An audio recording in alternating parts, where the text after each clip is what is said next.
Welcome. This is the 8th and final session of our study on the Book of Proverbs. This week we finish up the collection of Proverbs of Solomon that were transcribed by the officials of King Hezekiah. We will also read and discuss a couple of other smaller collections, the Words of Agur and the Words of Lemuel. And then we will close with the alphabetic acrostic. We begin, as always, with a word of prayer. O God, our Father, open our eyes and enlighten our minds as we study your word. So grant that our minds may know your truth and our hearts may feel your love, and then confirm and strengthen our wills that we may go out to live what we have learned. Through Jesus Christ our Lord. Amen. Chapter 29 is the last half of the second subunit of the collection titled These Also Are the Proverbs of Solomon, which the officials of King Hezekiah of Judah transcribed. We've said previously that it's unlikely that these proverbs were actually written by Solomon. They were attributed to him because Solomon is one to whom wise sayings are often attributed. But were these actually collected or edited or redacted by the scribes in the court of King Hezekiah? Robert Alter, for one, thinks that the historical claim is perfectly plausible. The timing is well within the window that scholars think these proverbs were collected and written down. There certainly would have been scribes or other individuals in Hezekiah's court who were capable of doing this type of work. There is no obvious reason to think that these proverbs were collected by someone else. So it is perfectly reasonable to suppose that these proverbs were transcribed how and when they say they were. We said in session 7 that the proverbs in the second subunit were primarily antithetical proverbs, two-line proverbs that contrast wise and foolish or righteous and wicked. We will hear some more about the corrupt leaders and kings in chapter 29. Again, we'll see contrast between righteous and the wicked. We'll hear about pride and anger and the importance of vision and more about fools. So let's begin chapter 29 with the first 6 verses. One who is often reproved yet remains stubborn will suddenly be broken beyond healing. When the righteous are in authority, the people rejoice. But when the wicked rule, the people groan. A child who loves wisdom makes a parent glad, but a companion of prostitutes destroys wealth. By justice a king gives stability to the land, but one who makes heavy exactions ruins it. Whoever flatters a neighbor is spreading a net for the neighbor's feet. In the transgression of evil there is a snare, but the righteous sing and rejoice. The first lines of verses 2 and 3 here are considered to be platitudes. When the righteous are in authority, the people rejoice. A child who loves wisdom makes a parent glad. These aren't terribly original or interesting. That doesn't mean they aren't true. They just don't add a lot. We'll see several other platitudes in this chapter. The last half of verse 3 says, but a companion of prostitutes destroys wealth. It's interesting here that the objection to consorting with whores seems to be pragmatic, not moral. They will drain all your financial resources. Let's go with verses 7 through 11. The righteous know the rights of the poor. The wicked have no such understanding. Scoffers set a city aflame, but the wise turn away wrath. If the wise go to law with fools, there is ranting and ridicule without relief. The bloodthirsty hate the blameless. They seek the life of the upright. A fool gives full vent to anger, but the wise quickly holds it back. Verse 11 tells us the fool gives full vent to anger, but the wise man quietly holds it back. This reflects a view found multiple places in this book that self-restraint and discretion are important attributes of wisdom. So let's read verses 12 and 13. If a ruler listens to a falsehood, all his officials will be wicked. The poor and the oppressor have this in common. The Lord gives light to the eyes of both. So what does 13 mean? The Lord gives light to the eyes of both. It may be that for all the differences between these two categories of people, the poor and the oppressor, they share this one thing, that whatever their intentions for evil or for good, and whatever the restrictions on their conditions of life, they are equally dependent on God's illumination in order to achieve insight or a state of well-being.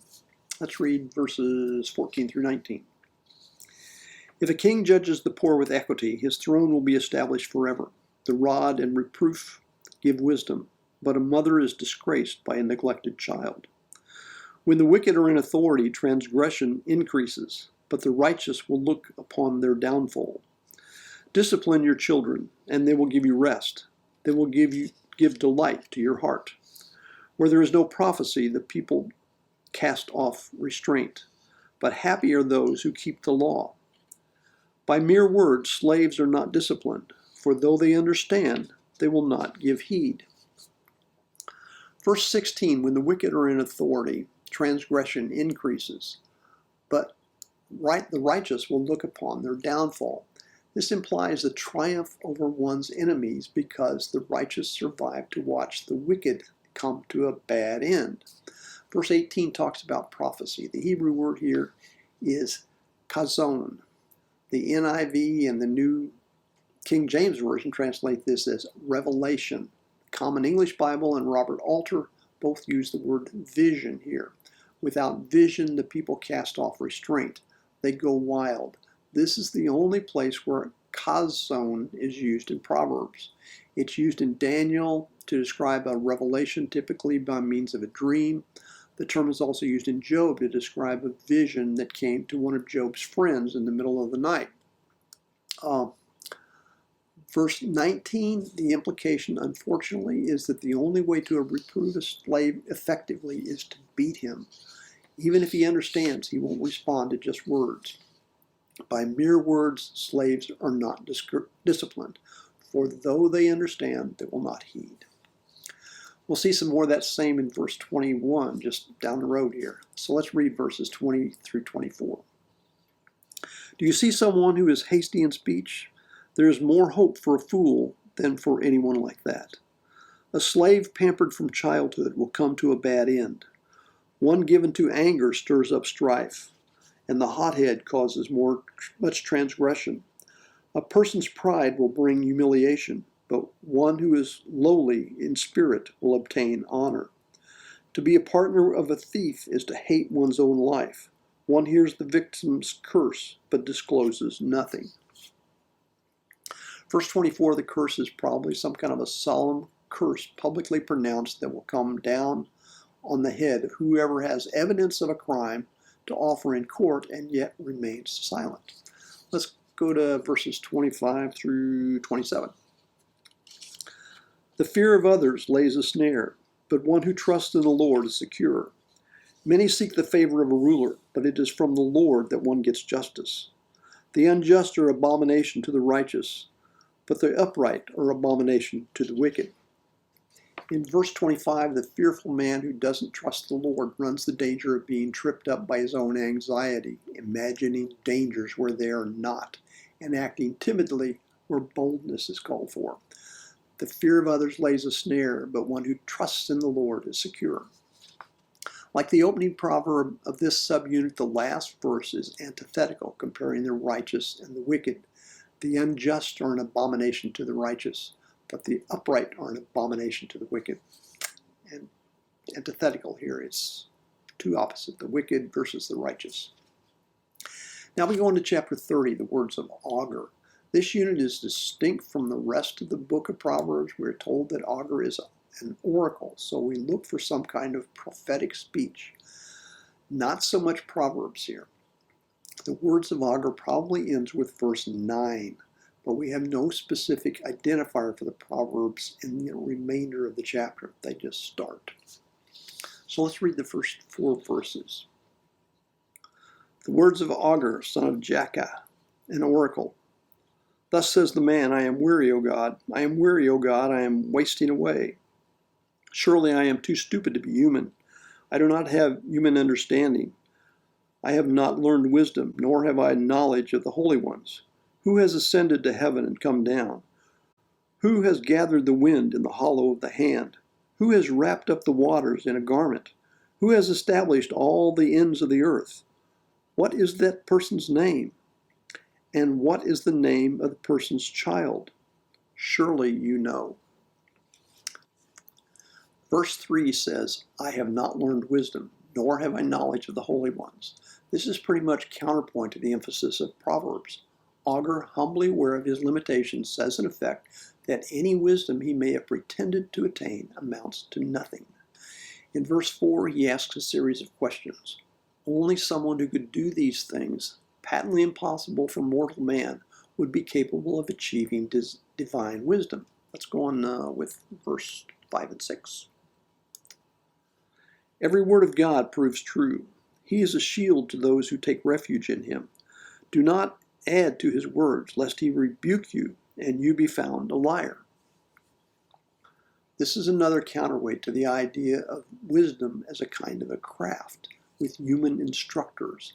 All wisdom comes from God through his revealed words, and no mere human should tamper with them. Let's go verses 7 through 9. 2 things I ask of you. Do not deny them to me before I die. Remove far from me falsehood and lying. Give me neither property nor riches. Feed me with the food that I need, lest I be full and deny you and say, who is the Lord? Or I be poor and steal and profane the name of my God. Too many worldly goods may lead a person to feel he has no need of God. In verse 9, lest I be full and deny you and say, who is the Lord? Or I be poor and steal and profane the name of my God. First, the person dismisses God as he revels in his abundant possessions. Then he becomes impoverished and resorts to crime, thus profaning God's name. Verse 10 is probably not part of the Words of Agur, but we can see where it may seem to fit because of the lest clause. Verse 9 says, lest I be full and deny you. Verse 10, lest the servant curse you. So let's read verse 10. Do not slander a servant to a master, lest the servant curse you, and you be held guilty. The remainder of this chapter appears to more closely resemble the Proverbs we have seen earlier, but they still have their own unique identity. Verses 11 through 14. There are those who curse their fathers and do not bless their mothers. There are those who are pure in their own eyes, yet are not cleansed of their filthiness. There are those, how lofty are their eyes, how high their eyelids lift.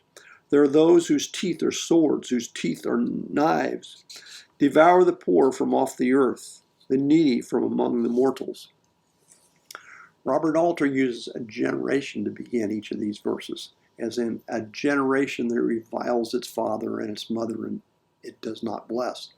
But otherwise, his translation has the same feel. Nothing here but a negative characterization of all these people. Verse 14 says, there are those whose teeth are swords, whose teeth are knives, to devour the poor from off the earth, the needy among the mortals. In the second line, it refers to teeth as knives. More properly, the translation might be meat cleavers. So we might translate these first 2 lines as, there are those whose teeth are swords, and meat cleavers, the jaws. Not a pleasant image at all. Verses 15 and 16. The leech has 2 daughters.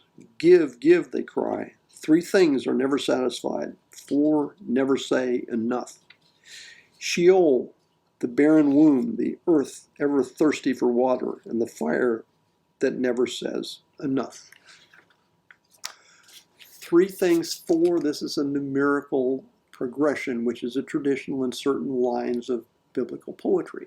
In Amos 1:3, for example, 3 crimes of Damascus, and for 4, I will not revoke it. So we'll see this again later on in this same chapter, in this same section. Let's go on with verses 17. The eye that mocks a father and scorns to obey a mother will be pecked out by the ravens of the valley and eaten by the vultures. More really vivid imagery. So let's go on with verses 18 and 19. 3 things are too wonderful for me. 4 I do not understand. The way of an eagle in the sky, the way of a snake on a rock, the way of a ship on the high seas, and the way of a man with a woman. In verse 19, the speaker imagines a bird, reptile, and vessel passing through the remote regions of the sky, the earth, and the sea that are beyond his field of vision or understanding. Then a fourth term invokes another place inaccessible to the imagination of this male speaker, a woman's sexual mystery known only to her lover. Let's go on to verse 20. This is the way of an adulteress. She eats and wipes her mouth and says, I have done no wrong. So verses 21 through 23. Under 3 things the earth trembles, under 4 it cannot bear up. A slave when he becomes a king, and a fool when gluttoned with food. A contemptible woman when she gets a husband, and a maid when she supplants her mistress. Here we have some more of these numerical progressions. In this sequence, we go now to verses 24 through 28. 4 things on earth are small, yet they are exceedingly wise. The ants are a people without strength, yet they provide their food in the summer. The badgers are a people without power, yet they make their homes in the rocks. The locusts have no king, yet all of them march in rank. The lizard can be grasped in the hand, yet it is found in kings' palaces. Though they are small in size, they show wisdom in how they conduct their lives. This proverb celebrates the value of wisdom over sheer size or strength, and implies that people should learn from these small creatures. They go on through 29 through 31. These 3 things are stately in their stride, 4 are stately in their gait. The lion, which is mightiest among the wild animals, and does not turn back before any. The strutting rooster, the he-goat, and a king against whom none can stand. Or creatures that humans can learn something from about how to conduct their lives. Now we go to verses 32 and 33. If you have been foolish exalting yourself, or if you have been devising evil, put your hand on your mouth, for as pressing milk produces curds, and pressing the nose produces blood, so pressing anger produces strife. This last verse has the feel of a folk saying. Robert Alter translates verse 33 as, for squeezed milk produces butter, and a squeezed nose produces blood, and squeezed patience produces a quarrel. This is the end of chapter 30. Chapter 31 is the final chapter in the book of Proverbs. The opening unit in chapter 31 is titled The Words of Lemuel, king of Massa, which his mother taught him. In the Septuagint, the Words of Lemuel comes before chapters 25 through 29. The second unit of this chapter is an alphabetical acrostic, which in the Septuagint was separated from the Words of Lemuel and came after the Words of Agur, after chapter 30. It's possible that these 2 units were independent compositions, but there are a number of commonalities, such as keywords and phrases, specific attention to women, and concern for the poor and needy. So they may have fit together at some point originally. The instructions of King Lemuel's mother is similar to the ancient Near Eastern instructions of kings to their sons, such as the Babylonian advice to a prince, the Egyptian instructions addressed to King Merakar, and instructions of King Amenhotep I for his son Sesostris I. Lemuel is not mentioned anywhere else in the Old Testament. We don't know whether he is an historical figure or a literary invention. Massa is a kingdom in North Arabia, so we begin with verse 1. The words of King Lemuel, an oracle that his mother taught him. We notice that the New Revised Standard Version says nothing about Lemuel being from Massa. The term Massa can mean either oracle, which the NRSV uses, or as an ethnic designation, likely a North Arabian tribe, the descendants of Ishmael's son, Massa.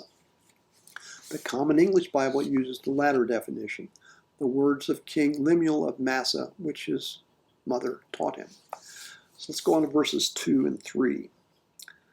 No, my son, no, son of my womb, no, son of my vows. Do not give your strength to women, your ways to those who destroy kings. His mother may have taken vows in a prayer for pregnancy, like Hannah, the mother of Samuel. The word strength in verse 3 is not explicitly sexual, although it may appear to be. It may also refer to wealth or money. Do not give your strength to women, which may mean don't give your money away to women. Verses 4 through 7. It is not for kings, O Lemuel. It is not for kings to drink wine, or for rulers to desire strong drink, lest they drink and forget what has been decreed, and pervert the rights of all the afflicted. Give strong drink to one who is perishing, and wine to those in bitter distress. Let them drink and forget their poverty, and remember their misery no more. So we have stay away from women and now stay away from wine. It's okay to provide strong drink to a poor man as a way of temporarily forgetting his wretchedness, but no strong drink for kings. Verses 8 and 9. Speak out for those who cannot speak for the rights of all the destitute. Speak out, judge righteously, defend the rights of the poor and the needy. It is the obligation of a king to speak out on behalf of those lacking power, capacity, or boldness to speak on their own behalf. The second part of this chapter is called Ode to a Woman of Strength, or the Ode to a Worthy Woman, or the Woman of Substance. This is an alphabetical acrostic. The first Hebrew word of each line begins with the next letter of the 22-letter Hebrew alphabet. These are like the ABCs of such a woman of substance. So we begin with verses 10 through 13. A woman of strength, who can find? She is far more precious than jewels. The heart of her husband trusts in her, and he will have no lack of gain. She does him good and not harm all the days of her life. She seeks wool and flax and works with willing hands.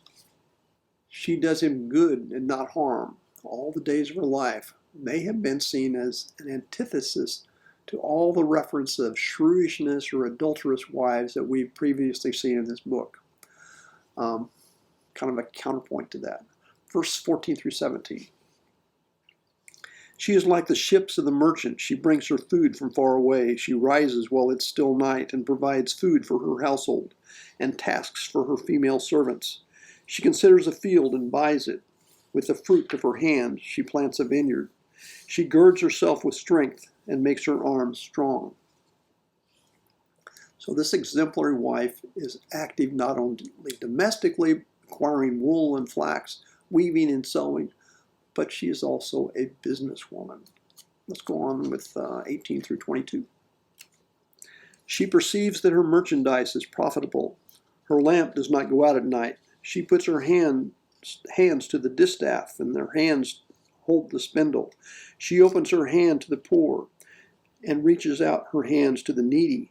She is not afraid for her household when it snows, for all her household are clothed in crimson. She makes herself coverings. Her clothing is fine linen and purple. So verse 21 says, all her household are clothed in crimson or scarlet. This is hyperbole. Warm wool garments should keep everyone in the household comfortable through the winter. This says the clothing she provides is regally elegant as well as warm. Let's go on with verses 23 through 27. Her husband is known in the city gates, taking his seat among the elders of the land. She makes linen garments and sells them. She supplies the merchant with sashes. Strength and dignity are her clothing, and she laughs at the time to come. She opens her mouth with wisdom, and the teaching of kindness is on her tongue.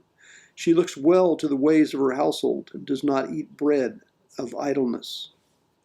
So verse 25 says she laughs at the time to come, which is to say the future.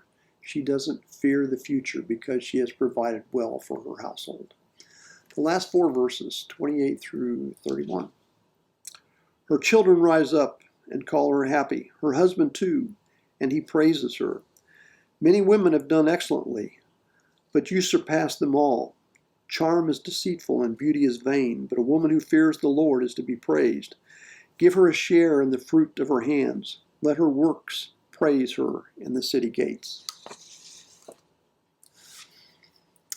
Verse 22 is the penultimate point in the poem. Many women have done excellently, but you surpass them all. This is what her husband is saying. It is also strategically effective that the husband who has benefited from the wife's efforts and until now has been in the background of the poem, trusting his wife and sitting with the elders at the gates, steps forward to address her in superlative praise. But you surpass them all. So here we end chapter 31 in the book of Proverbs. I hope these sessions have been somehow useful in the understanding of this book. As noted previously, I've utilized the commentaries of Robert Alter, Michael V. Fox, and Christine Roy Yoder in the making of these videos. I've attempted to summarize some, but clearly not all of the ideas that these authors of these commentaries presented in their books. As always, I appreciate any comments or concerns you wish to offer. As a summary and conclusion, I'm going to quote from the introduction of Michael V. Fox's commentary. When we look at life honestly, as the sages of ancient Israel surely did, we see goodness, beauty, and justice, but we also see evil, ugliness, and injustice. And we see that God, who demands just action and rational behavior, often acts in ways that are apparently unjust and bewildering. The book of Ecclesiastes and the book of Job confronted these inequities and sought ways to make the best of the hand that we are dealt in a game whose rules are often murky. Proverbs 2 responds to life's vicissitudes, and it does so no less honestly than the two more adventurous wisdom books. By no means oblivious to life's uncertainties and ambiguities, the authors of Proverbs, countless generations of unknown sages, seek to provide firm principles to guide us through life. Not a set of dogmas or a book of laws, but precepts, norms, and guidelines for securing a life of well-being, decency, and dignity. The same is true of foreign wisdom literature, in which tradition, Proverbs, is deeply rooted. But Proverbs introduces a novel principle, wisdom. Wisdom is conceived in Proverbs as a whole, is not just a set of prepackaged traditional truths or wise teachings. It is the power of the human mind, both in its intellectual faculties and in the knowledge it can gain, hold, and transmit. Wisdom both transcends the individual mind and resides within it. God possesses it, and, we are taught, it can be ours as well. Proverbs' guiding belief is that the human intellect, wisdom, founded on fear of God and tutored in traditional teachings, is the prime virtue of character, and as such is the necessary and almost sufficient means for creating a life of success, materially, physically, socially, and morally. The diverse anonymous sages whose words are embedded and reworked in the book of Proverbs are making a bold, by no means self-evident statement. They are declaring faith in the ability of the human mind, for all its frailties, to eliminate the darkness and guide us aright. For the precept is a lamp, and the teaching a light. Our final discussion session is Sunday, July 24th. Hope you have a good week.